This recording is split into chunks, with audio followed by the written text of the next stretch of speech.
जळगाव शहरातील कालिका माता मंदिर परिसरात एका 30 वर्षीय तरुणाची धारदार शस्त्राने निर्घृण हत्या झाल्याची घटना शनिवारी 3 मे रोजी रात्री 11 वाजता घडली आहे। आकाश पंडित भावसार वय 30 राहणार अयोध्यानगर असे मयत तरुणाचे नाव आहे।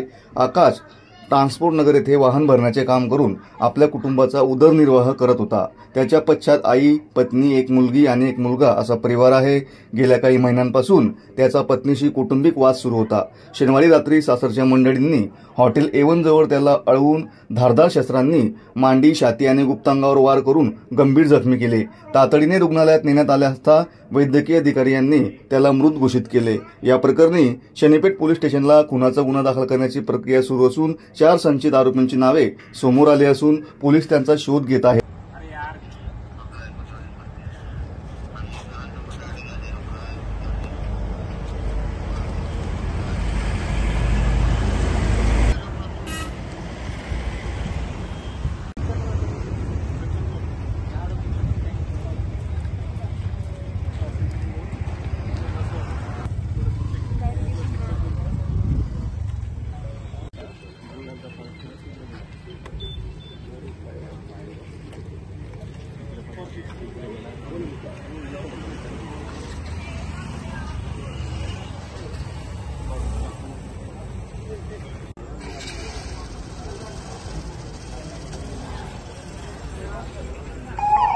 आपण